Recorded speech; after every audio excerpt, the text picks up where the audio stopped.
100% fake free. This is the Robbie Kruse show and we're live from my garage. And famous people are going to sit right there. Nice. 90% of all single-use plastic goes to landfill or ends up in our oceans. Unsmother nature. Let her breathe. Episode 5 of the Robbie Kruse show. We've got a very special guest today. He has been deeper into the ocean than what I've ever been up a building, to give you an idea. He's also a man that's taken photos of the coelacanth. We're going to hear about that story as well. If you haven't subscribed to the channel yet, please do. You just hit the subscribe button at the bottom, and then also the little bell next to that so you can get the notifications on everything that happens on the Robbie Kruse show, and you can follow us on all other social medias as well. But without further ado, the man, the legend, Pieter, welcome to the show. Well, thank you. Yeah, and you have a good thing going here, so I'm looking forward. I hope so. And we actually need to save this world because your main hobby is diving. It's your main passion. It's the thing that you love the most. Yes, no, for sure. I grew up at the ocean, inside the ocean, on the ocean. So, yeah, that's. Where did you grow up? How was life for you as a lightie? I grew up in Namibia, Walvis Bay and Swakopmund. So I grew up at the coast, surfed, dived, you know, so the ocean is in my blood. I think my wife said that I might have been a dolphin in my previous life, but anyway, yes, yeah. And where did the passion for it start? I mean, who decides I want to go hundreds of meters underneath into the water? It's a long story. I think it started when I was 6 years old. My dad was in the Navy and he strapped 2 cylinders, Navy cylinders on my back and took me into a rock pool. And from then on, I was hooked. When I got to Stellenbosch University, the first thing I did was my Open Water 1 course. And that progressed to dive master and assistant instructor. And eventually when I went to Pretoria, I met up with the guys, a bunch of cave divers, and we started cave diving, and then that progressed into mixed gas diving, technical diving, and that went to open water, deep water diving. So, you know, it was just a progression and a continuous sort of progression, small steps. You know, it sounds crazy and extreme, but what it is, it's a small, manageable progression. So you push the envelope, but you stay within your comfort zone. You know, if you go outside of that, it becomes extremely dangerous. And I've had a couple of scary moments. So I might mention. I don't want to talk too many scary moments, but. It's scary, trust me, it's hair-raising. There are some hair-raising moments. But for somebody that's, I mean, into intellectual property, that's actually what you do, and you're an engineer by degree. So, like, how did you put those two together? Well, I think the technical side of deep diving, if I can maybe give you a short little seminar of a typical mixed gas deep dive. Please, because at a certain stage, you can't just, oxygen is not enough. Yes. So if you, just to put it into perspective, if you are an advanced recreational diver, you are limited to 40 meters and at that depth, maybe 10 meters bottom time. So what we do is, and the reason for that is that there are 2 main problems. The one is when you breathe pressurized gas, the gas dissolves in your body and tissue in your bloodstream, and when you ascend, that comes out. And it's like opening a bottle of, you know, Coca-Cola. It will foam and you can die. It's a decompression sickness. The other one is what's called nitrogen narcosis. So it's the nitrogen part of the air that you breathe under pressure dissolves into your around your nervous system, and that squashes the nerves and you become goofed, knocked underwater. Literally goofed, like goofed, yes, not drunk or whatever, and it differs from person to person. But on land, that's normally fine, it's not an issue. However, 100 meters down in the dark, it can quickly turn to paranoia and, you know, and death, a panic. And so to combat those two issues, for the nitrogen narcosis, we add helium to the mix. That's where the main part of the mixed gas diving comes from.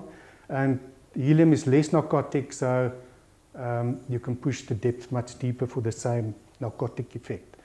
And for the other problem, the decompression, what we do is where we can, we enrich our gases with oxygen.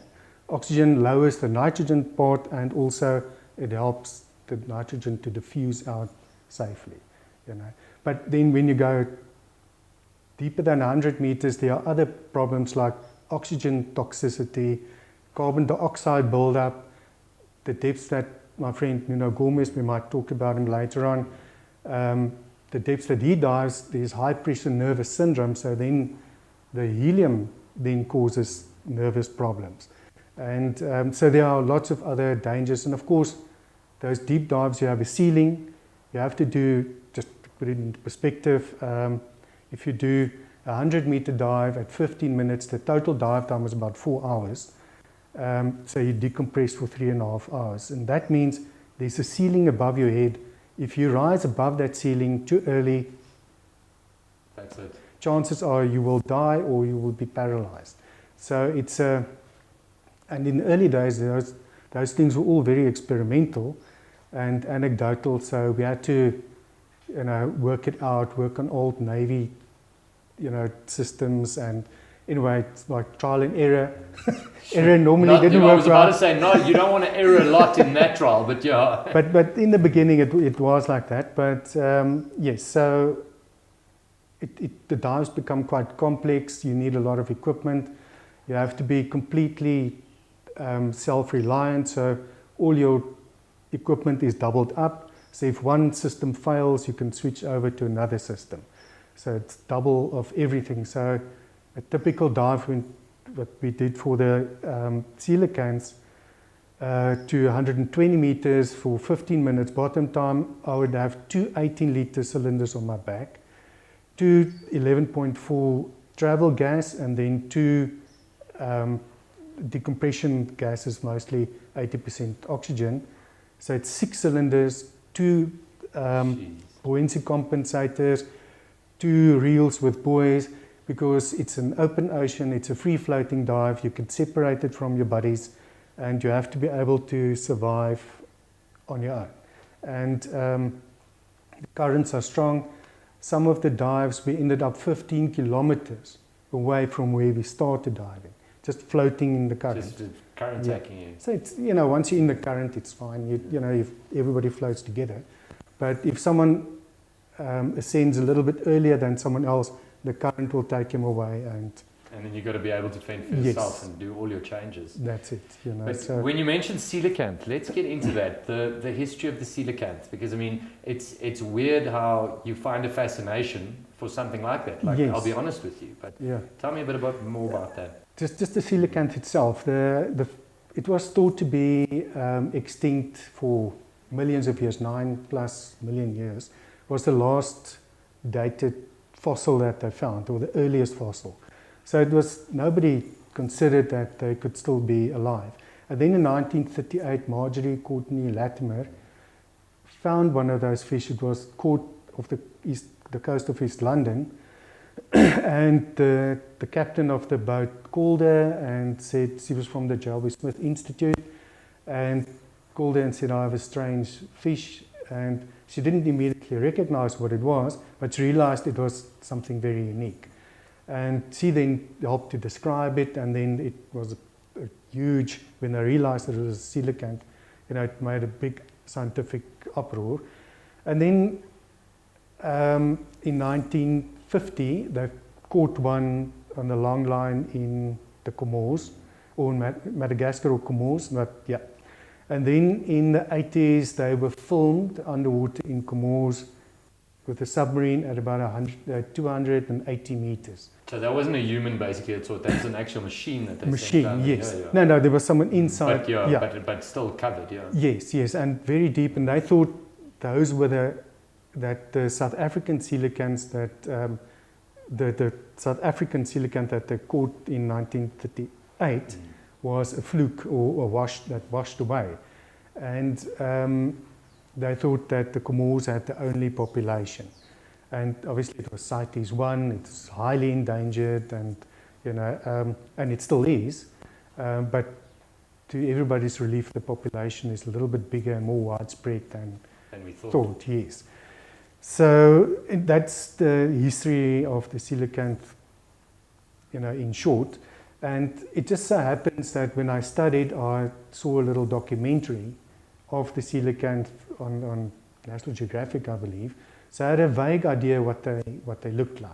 And then that was just like where it was born. That was where that idea was Yes, born. yes. So I never thought that I would find one. It was by pure fluke that I found one, and we'll chat about that. No, for sure, because that's how that worked. That Yes. You were planning for something completely different, Yes. and then that came across your path. Yes, so I was doing my final deep trimix qualification dive off the coast of Sodwana, and at Sodwana, the continental shelf comes in quite close, up to 3 kilometers.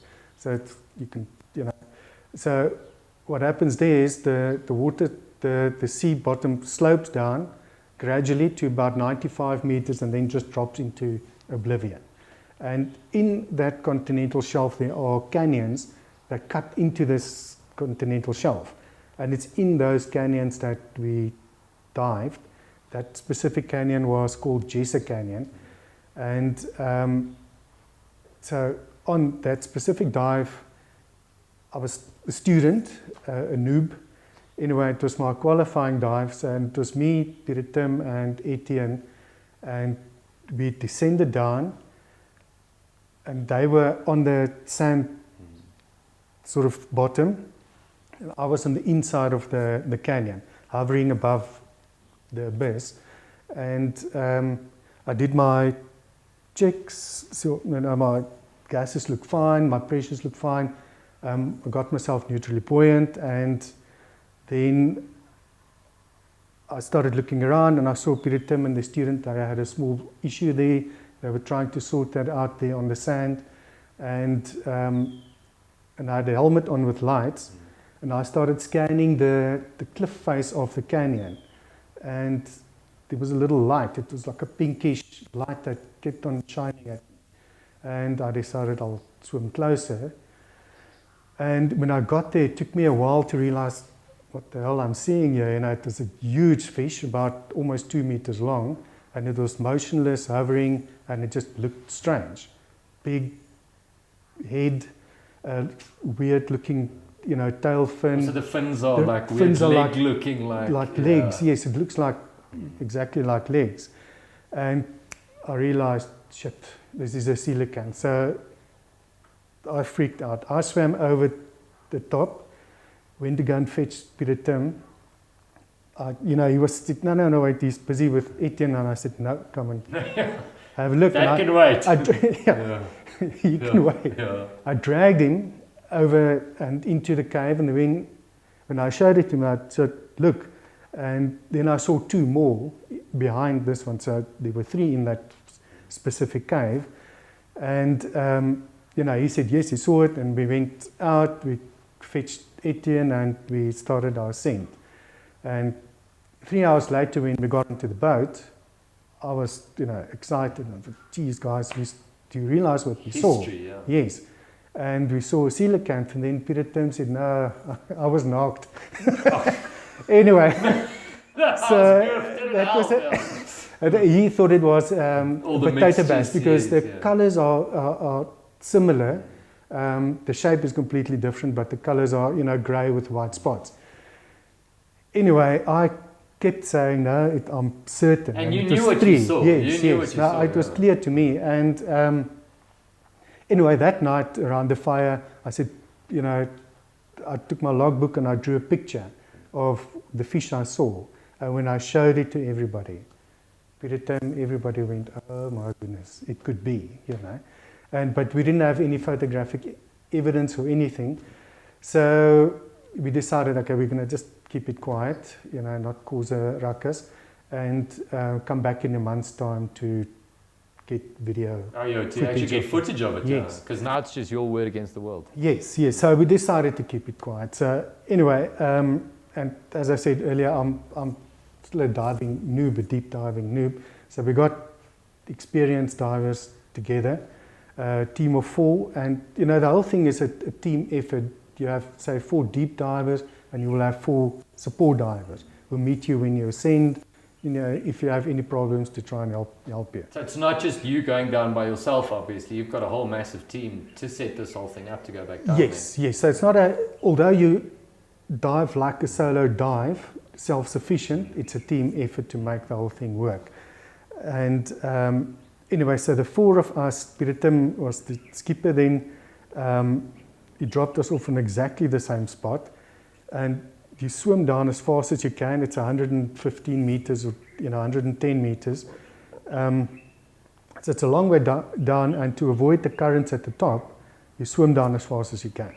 Anyway, we got to the canyon edge, went over, and I had my cave diving light, and I just started swimming along the cliff face, shining into all the caves and canyon or caverns that I see.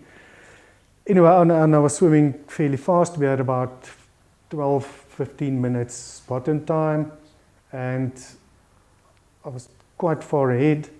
Anyway, and I saw an eye again, and I went over there. But this was almost at the end of our bottom time. So you only got a few minutes left. Exactly. So I frantically waved to Dennis and Kruse to come and film.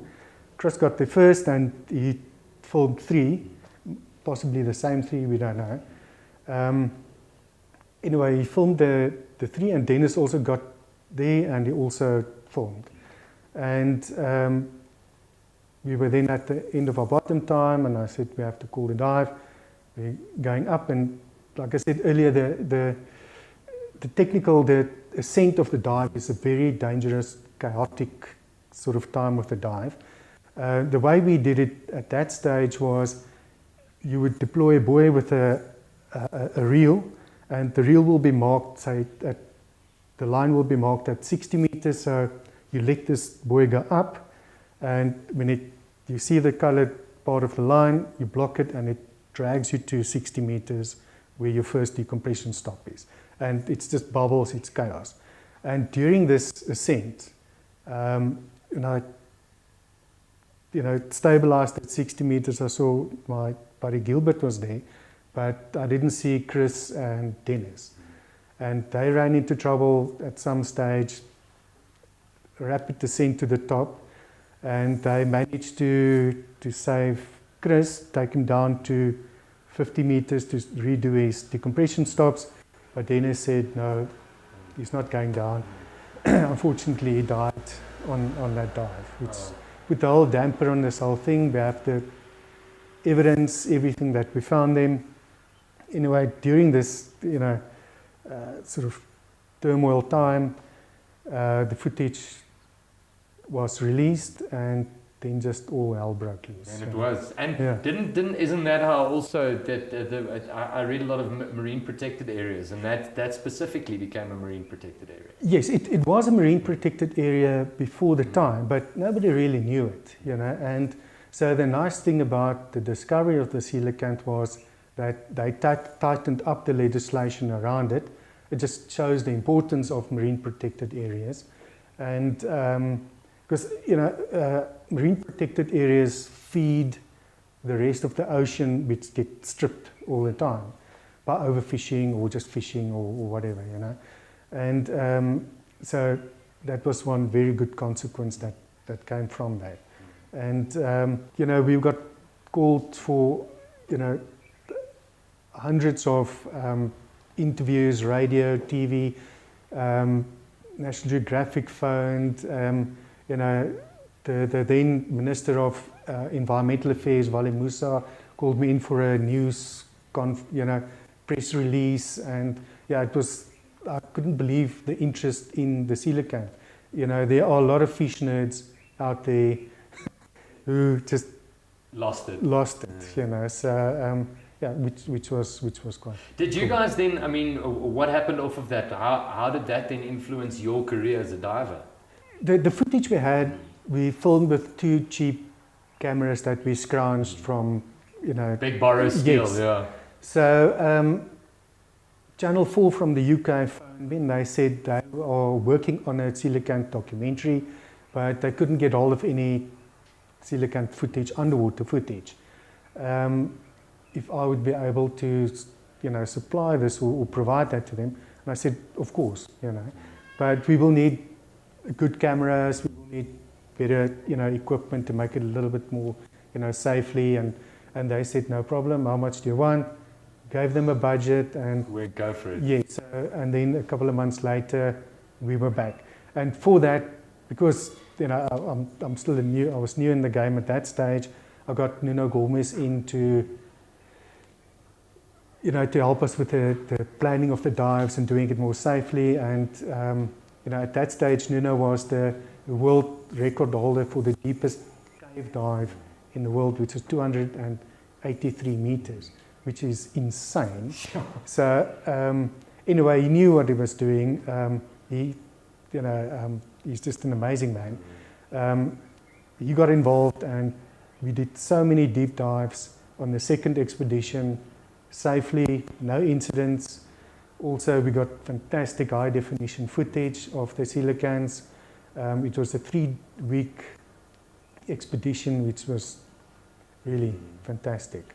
And how awesome is it to know that like your footage, gets used by, it's something that you discovered that you've actually gotten footage. It's not like you pulled out your phone, you went down 120 meters to find this thing. Yes, and I still own the copyright in that, and I've given this to Japanese, Koreans, all over the world, National Geographic, everybody's used the footage at some stage, yeah.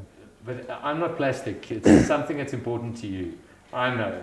Yes. When you read those words, I'm not plastic, human nature, what does it mean to Pieter? Yeah, there are there are two parts to this. The one is the human part, and the other one is the nature part. And obviously, the human part, humans stuff up nature. We're doing a great job at messing this planet up. Yes. And but to me, the other part is, and I think that's similar for all scuba divers. If you are immersed in the ocean, you are part of nature, and you have to. The human part is, especially for deep cave dives or deep sea dives, it's just you and nature. And if something goes wrong, nature is going to take you. But the other thing is you grow a love. Most scuba divers are environmentalists because they see how the oceans deteriorate and how important it is, and and they live by that. Take photos, and leave only footprints. They don't even leave footprints, Just yeah, drifting it's a past, no-touch floating photos, past. only move away. And to me, that brings your slogan, human.nature, it makes perfect sense, Yeah. And it is true. And even having a marine protected area, it's not like plastic isn't going to float there. It's not like there's going to be no plastic bottle that is, it's a marine protected area, I'm just going to float around. It affects every single turtle, every single dolphin, every single absolutely fish. So, and there are many facets to the problem. If you just look at the ocean, it's got several facets. It's chemical pollution, plastic pollution, of which a lot of it is fishing nets, and that's not confined to any borders. So that floats into and it stuffs up the marine protected areas as well. And however, if we don't have the marine protected areas, those will also be stripped, and then we have nothing to feed back into the ocean. But that's one aspect. The other aspect is stop littering, stop trashing the ocean. If we don't, the ocean will be destroyed. It's the biggest heat sink for temperature rise, and also the biggest absorber of carbon dioxide and other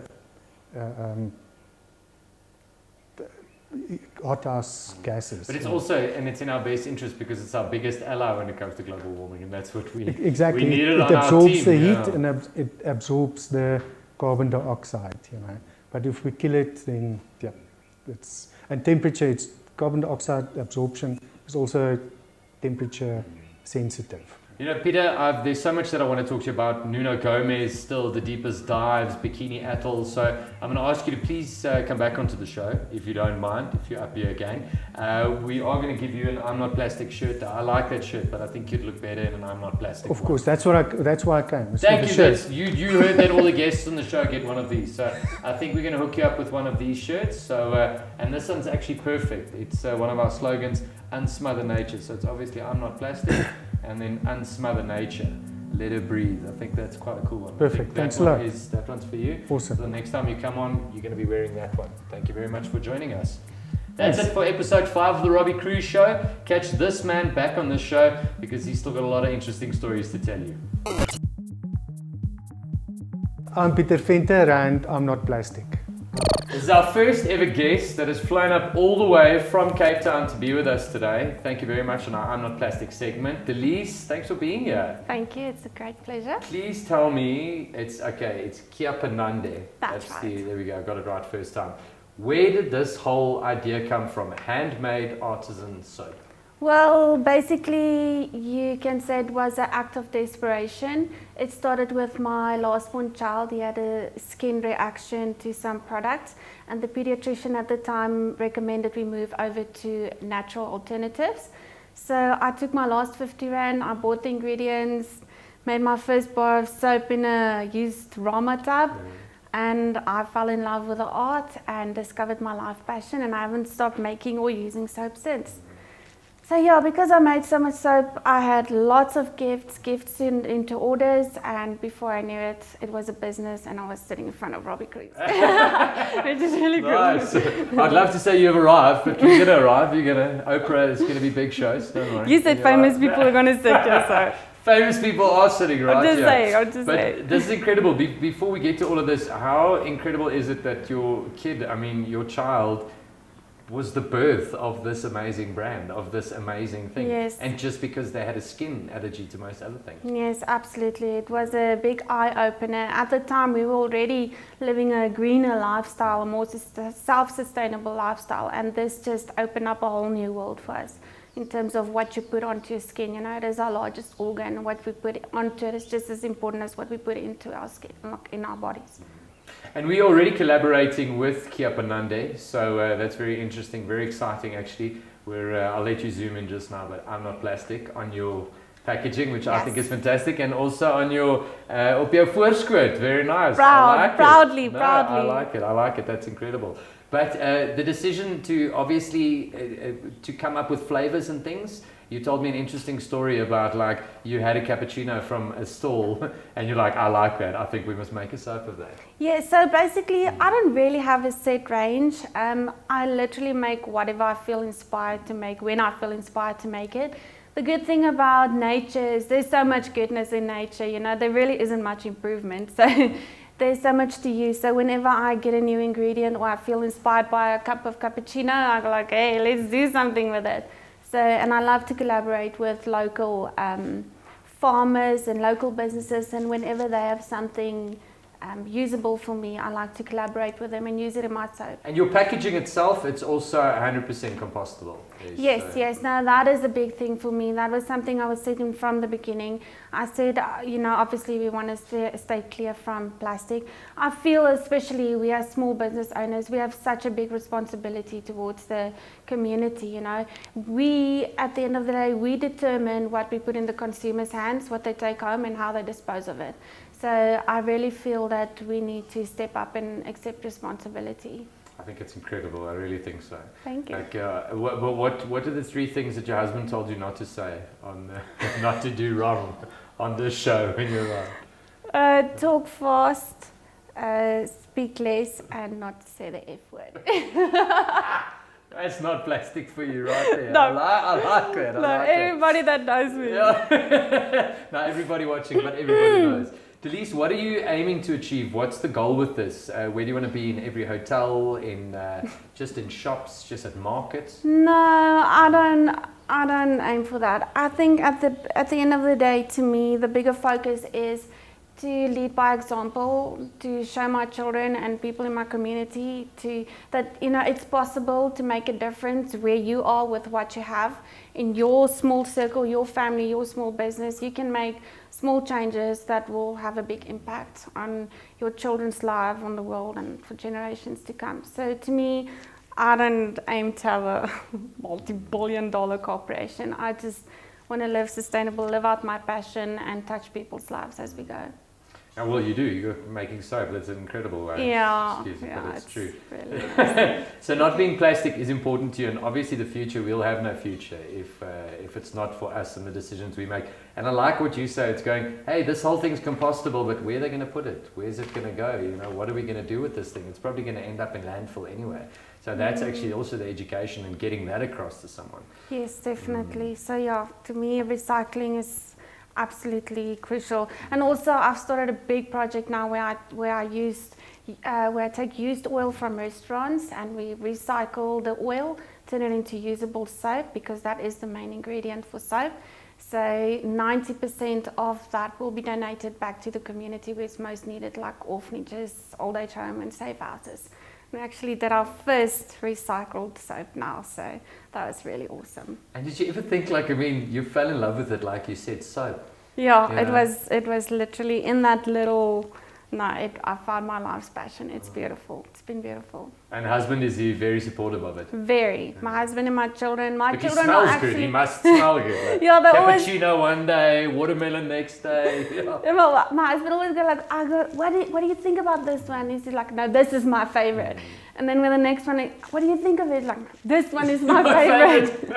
And the children, they're forever in the soap, and they always make the patterns on top, and they're always competing about who's going to make the next pattern. So it's very nice to have the family support and have them all, And nice. When you guys decided, obviously we approached you and we've spoken to you about I'm Not Plastic and what we want to do and what our goals are, obviously.